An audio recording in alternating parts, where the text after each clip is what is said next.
Hello बच्चों, स्वागत है आपका एक बार फिर से अपने YouTube channel O2 and digital education पर। मैं संदीप नागर और बच्चों आज मैं लेकर आया हूं आपके लिए जो थर्ड चैप्टर है इलेक्ट्रिसिटी, उसका टॉपिक है हमारा कॉम्बिनेशन ऑफ सेल्स। तो प्यारे बच्चों, जैसे हमने लास्ट वीडियो में सीखा था combination of resistance.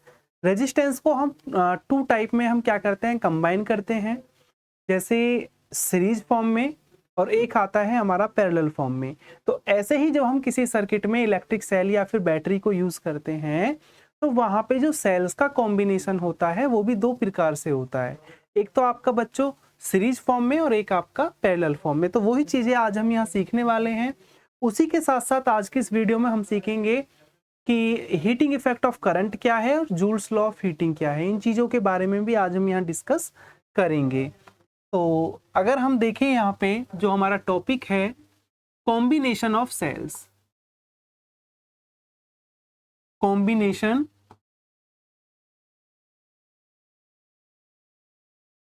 Of sales.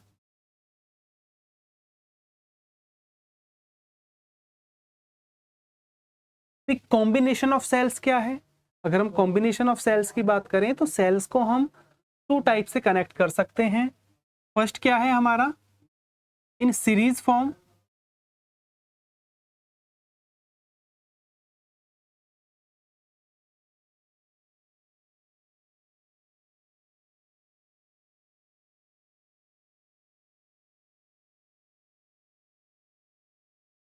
Sales को सीरीज में कैसे कनेक्ट करें? तो प्यारे बच्चों, हमारे पास जो सेल हैं, सेल्स के क्या होते हैं, टर्मिनल होते हैं। कि अगर हम किसी सेल के नेगेटिव टर्मिनल को किसी अदर सेल के पॉजिटिव टर्मिनल के साथ कनेक्ट करते हैं तो this type of combination is known as series combination. तो ये कॉम्बिनेशन बच्चों सेल का क्या होगा, सीरीज कॉम्बिनेशन होगा। आप इसे कैसे देख सकते हैं कि अगर हमारे पास ये एक सेल है, ये इसका इंटरनल रेजिस्टेंस,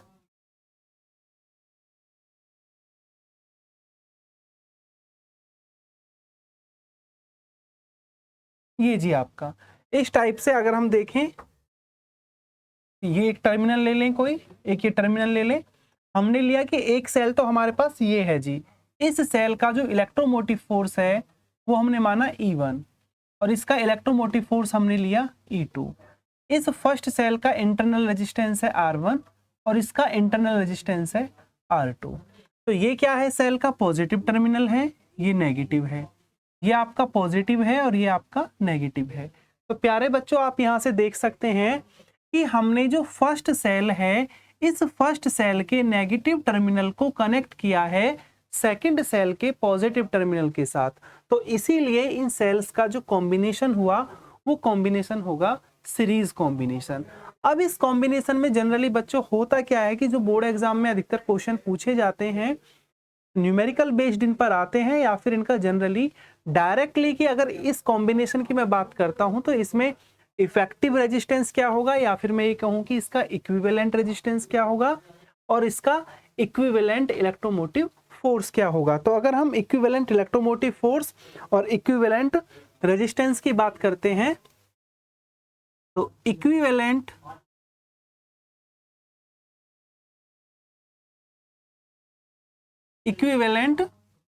इलेक्ट्रोमोटिव फोर्स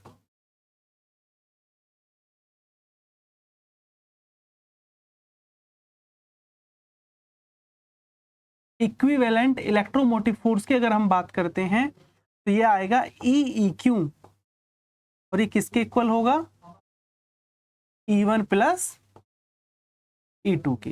किसके जी, E1 प्लस E2 के। और अगर मैं यहाँ पे बात करूं इक्विवेलेंट रेजिस्टेंस की या इफेक्टिव रेजिस्टेंस की, आप इसे इफेक्टिव रेजिस्टेंस भी बोल सकते हैं या इक्विवेलेंट इंटरनल रेजिस्टेंस भी इसका।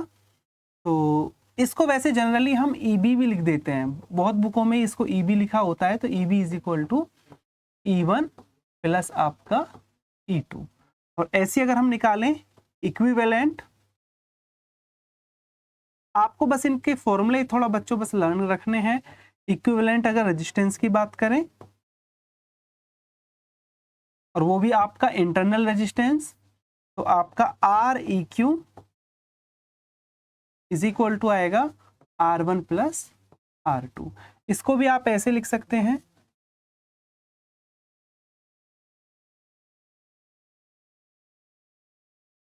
R1 प्लस R2, ये है जी आपका। तो ये सीरीज कॉम्बिनेशन में आप देखोगे ये सारी चीजें हम इसमें यूज करते हैं। जनरली अगर यहाँ पे करंट की कभी बात आती है कि अगर हमें यहाँ पे करंट निकालना हो तो इस सर्किट में इस सेल्स के लिए जो करंट फ्लो होगा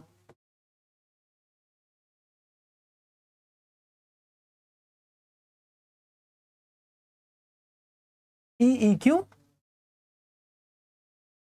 REQ, या फिर हम ये कहें EB अपॉन RB, ये आ गया जी करंट उस बैटरी के लिए। अगर ये बैटरी या आपका जो सेल है वो किसी एक्सटर्नल सर्किट से अगर जुड़ा हुआ है जिसका रेजिस्टेंस क्या हो, कैपिटल R हो, तो फिर RB के प्लस में आपका R और आ जाएगा अगर हम नेट करंट की बात करते हैं। इसके बाद जो नेक्स्ट कॉम्बिनेशन है हमारा वो है कि इन पैरेलल फॉर्म की, अगर आपके सेल्स किस में जुड़े हों, पैरेलल फॉर्म में हो,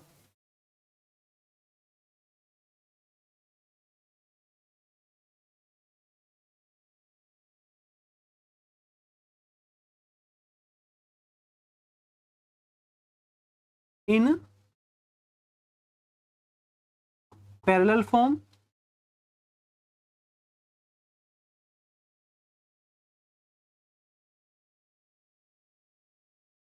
अब अगर हम पैरेलल फॉर्म की बात करते हैं तो बच्चों पैरेलल फॉर्म में क्या होता है कि अगर आप 2 या मोर देन 2 सेल्स आपके पास है और आपको उनको कंबाइन करना है, अगर आप उन सेल्स के पॉजिटिव टर्मिनल्स को एक साथ कनेक्ट करते हैं और नेगेटिव टर्मिनल्स को एक साथ कनेक्ट करते हैं किसी एक पॉइंट पर, तो ये कॉम्बिनेशन बच्चों आपका होगा पैरेलल कॉम्बिनेशन। कौन सा कॉम्बिनेशन होगा, पैरेलल। तो इसके लिए जनरली क्या अगर हम लेके चलें कि ये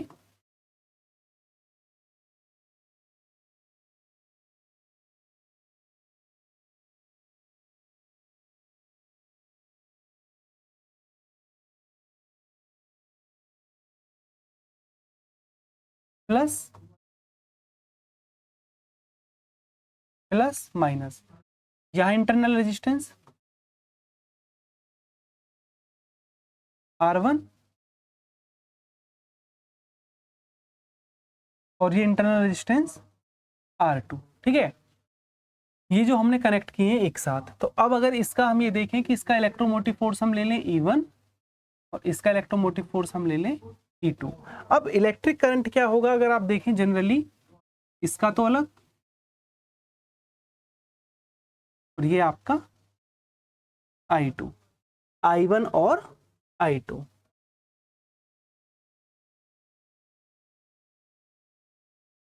ठीक है, ये कॉम्बिनेशन है आपका। जनरली क्या होता है कि ये इस टाइप से यहाँ कनेक्ट होगा, पूरा सर्किट हम नहीं बना रहे हैं।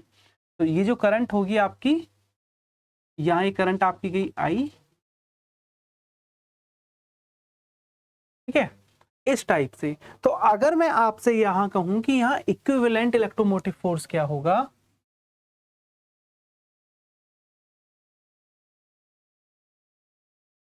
इक्विवेलेंट इलेक्ट्रोमोटिव फोर्स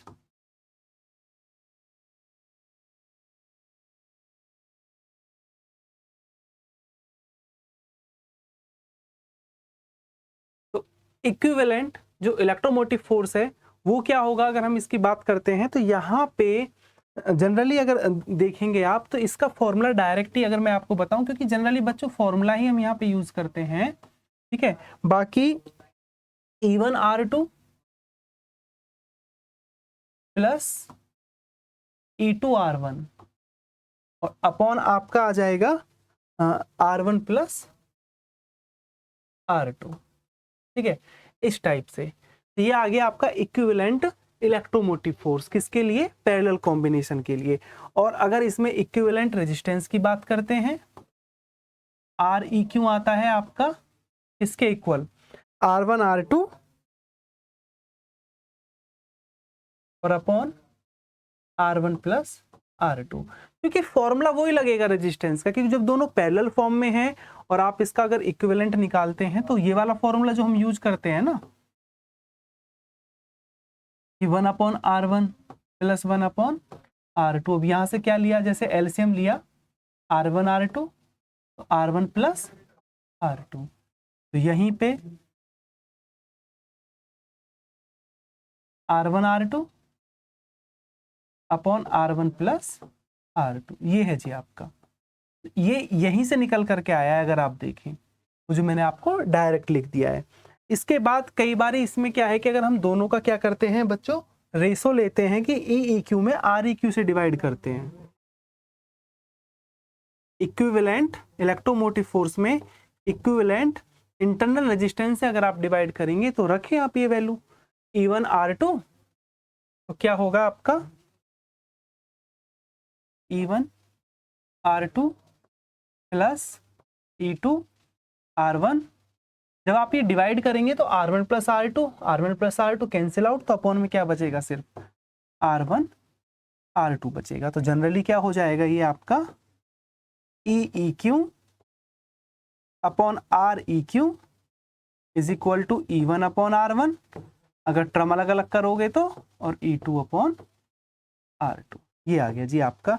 तो ये बस जनरली फॉर्मूले ही हमें काम आते हैं, क्योंकि मोस्टली बोर्ड एग्जाम में इससे ज़्यादा इस टॉपिक में से कुछ भी चीज़ मालूम नहीं की जाती है। जनरली बस आपको ये पता होना चाहिए कि अगर आपके सेल्स पैरेलल कॉम्बिनेशन में है तो उनका इक्विवेलेंट इलेक्ट्रोमोटिव फोर्स क्या होगा, उनका इक्विवेलेंट इंटरनल रेजिस्टेंस क्या होगा, और अगर रेशो निकाला जाए तो कौन सा फॉर्मूला हम यहाँ पे यूज करेंगे। इसी टाइप से आप क्या देख सकते हैं कि अगर ये सेल्स को हम सीरीज में कंबाइन करते हैं तो तब कैसे करते हैं, ठीक है। इसके बाद जो हमारा टॉपिक आता है प्यारे बच्चों, वो आता है heating effect of electric current. Heating effect of electric current,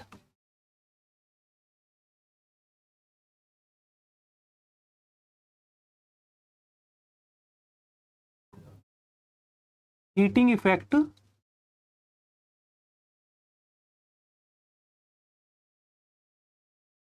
heating effect of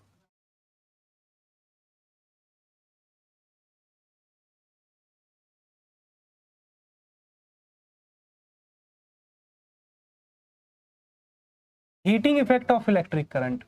अगर हम heating effect of electric current की बात करते हैं तो प्यारे बच्चों आपने देखा होगा कि जब हम कोई इलेक्ट्रिकल अप्लायंस क्या करते हैं, ऑपरेट करते हैं, फिर या फिर एक लॉन्ग टाइम के लिए हम यूज करते हैं, तो वो गर्म होने लगता है। आपने देखा होगा कि वहाँ टेम्परेचर उसका बढ़ने लगता है। जैसे आप मोबाइल अगर काफी टाइम तक चला रहे हैं, या फिर इलेक्ट्रिक फैन है, या फिर आपका आप LED वगैरह XYZ कोई भी इलेक्ट्रिकल अप्लायंस आप लेते हैं, जनरली अगर उस इलेक्ट्रिकल अप्लायंस में यानी कि इलेक्ट्रिक सर्किट में जब करंट फ्लो होती है तो उस करंट की वजह से वो सर्किट धीरे धीरे गर्म होने लगता है वो। तो इसी इफेक्ट को हम कहते हैं heating effect of electric current. Generally आप इसे डिफाइन कर सकते हैं कि the production of heat by virtue of electric current flowing in any circuit is known as heating effect of electric current. यानी कि अगर किसी सर्किट में इलेक्ट्रिक करंट फ्लो होती है और उसकी वजह से जो हीट प्रोड्यूस्ड होती है, उस हीट को प्यारे बच्चों, ये जो फिनोमिना फिर तब आपका बन करके आया है, इसको हम कहते हैं heating effect of electric current. क्या कहते हैं जी, heating effect of electric current. अब जनरली यहाँ होता क्या है, अगर मैं यहाँ पे बात करूं जूल्स लॉ ऑफ हीटिंग, भाई ये तो हमें पता चल गया कि इसमें हमें पता चल गया heating effect of electric current में कि अगर किसी इलेक्ट्रिक सर्किट में करंट फ्लो होती है तो सर्किट क्या होने लगता है, गर्म होने लगता है, हीट होने लगता है। इसी फिनोमिना को नाम दिया गया heating effect of electric current का। अब साथ साथ प्यारे बच्चों इसमें क्या होता है, एक लॉ दिया था जूल ने, जूल्स लॉ ऑफ हीटिंग। तो वो क्या है, अगर हम इसमें देखें joules law of heating, joules law of heating अगर हम देखें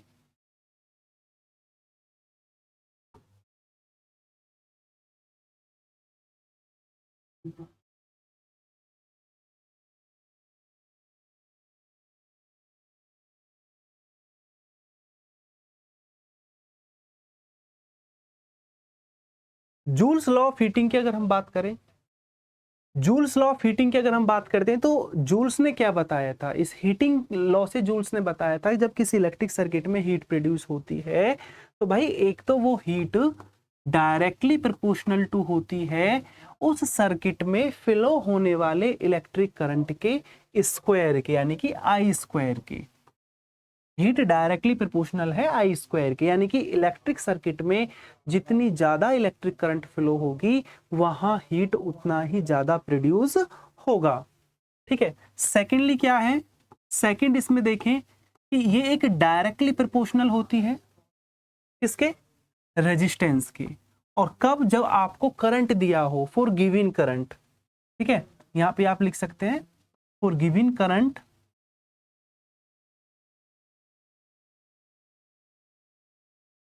और एक होता है आपका थर्ड, आप इसमें ये भी देख सकते हैं कि ये रेसिप्रोकल भी होती है आपका। ये रेसिप्रोकल होगा किसके भाई, अगर आप यहां पे देखें तो ये रेसिप्रोकल रेजिस्टेंस भी होता है, लेकिन ये किस कंडीशन में होगा, फॉर गिवन वोल्टेज।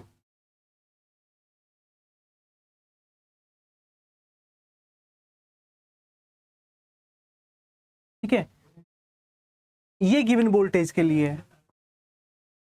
फोर्थ है आपका डायरेक्टली प्रोपोर्शनल टू होता है टाइम के। जितने ज्यादा टाइम तक आप उस इलेक्ट्रिकल अप्लायंस को ऑपरेट करेंगे, यूज में लेंगे, उतनी ही ज्यादा हीट प्रोड्यूस्ड होगी। तो अगर हम इनको कंबाइन करें प्यारे बच्चों, इन दो में से आप किसी एक को ही एक साथ कंबाइन कर सकते हैं।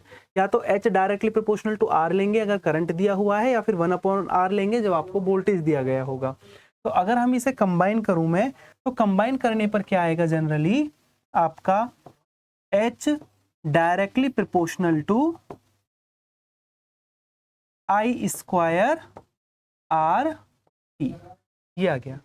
अब ये प्रोपोर्शनल साइन अगर हम रिमूव करते हैं तो एक कांस्टेंट आ जाता है।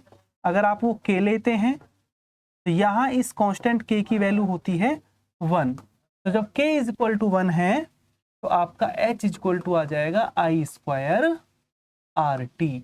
और अगर आपका वोल्टेज दिया हो, ये तो गिवन करंट के लिए है, और अगर आप वोल्टेज की वैल्यू देखें तो H is equal to V²/R² into RT। R से R की एक पावर खत्म, तो H is equal to V²T/R। तो ये वाली जो कंडीशन आई है हमारी, जो मैं ये कह रहा था ना कि इनवर्सली प्रोपोर्शनल गिवन वोल्टेज के लिए, तो ये वाली कंडीशन आ जाएगी, यहां मैच करेगी। ठीक है, एक आप इसमें देखें वोल्टेज के लिए VIT भी हम अप्लाई कर लेते हैं, एक फॉर्मूला इसमें डायरेक्टली जो बन जाता है H is equal to VIT के टर्म में भी।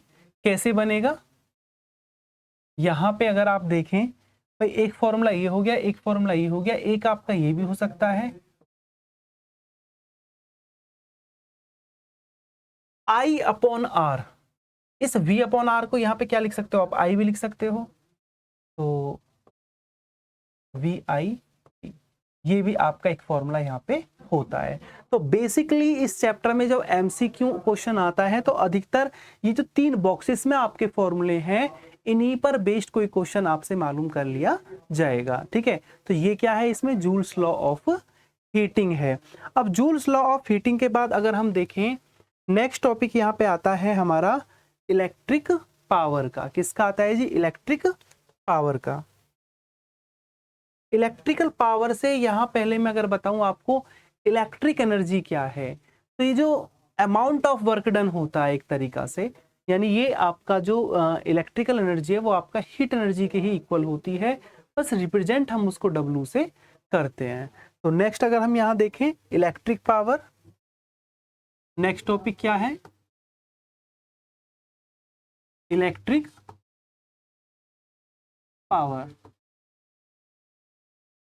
अब इलेक्ट्रिक पावर क्या है जी, 10th क्लास में बच्चों आप ये पढ़कर भी आए होंगे इलेक्ट्रिक पावर को।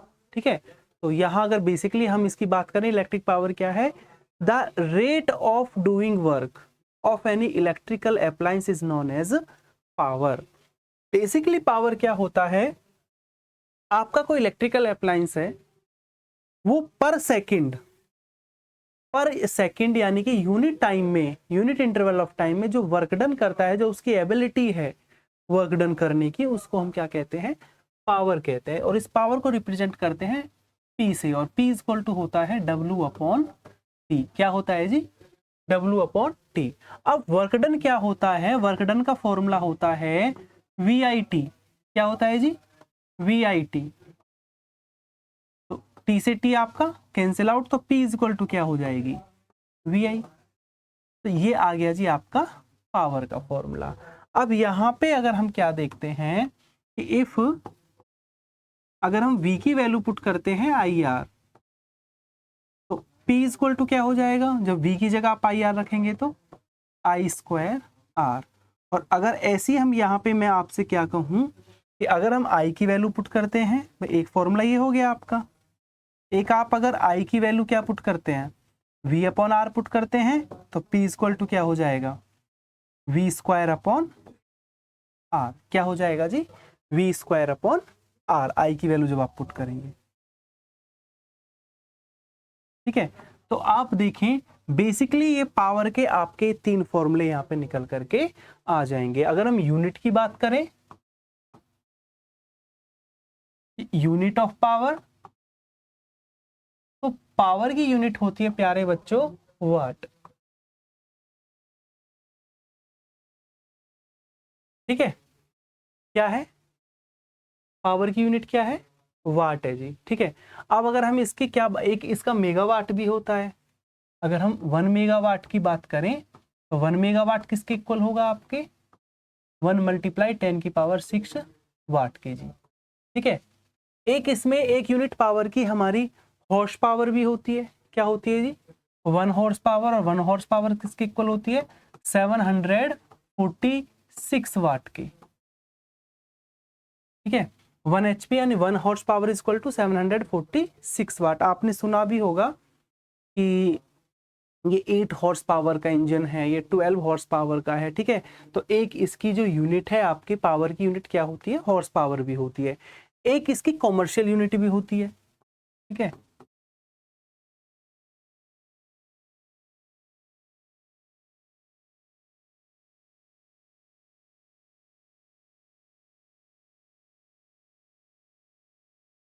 कॉमर्शियल यूनिट ऑफ पावर क्या है, कॉमर्शियल यूनिट इसकी होती है किलोवाट आवर। क्या होती है जी, किलोवाट आवर। और किलोवाट आवर का मतलब क्या है कि अगर आपका इलेक्ट्रिकल अप्लायंस 1000 वॉट का है, तो 1000 वॉट का आपका इलेक्ट्रिकल अप्लायंस 1 घंटे तक जो वर्क करेगा, तो वो जो एनर्जी कंज्यूम करेगा आपकी, उसकी जो ये पावर एक तरीका से आप लेकर के चलेंगे, वो क्या होगी प्यारे बच्चों, 1 किलोवाट आवर। तो किलो में क्या होता है, 1000 होते हैं, वाट होता है जूल पर सेकेंड, 1 जूल पर सेकेंड, और 1 आवर में होते हैं 36।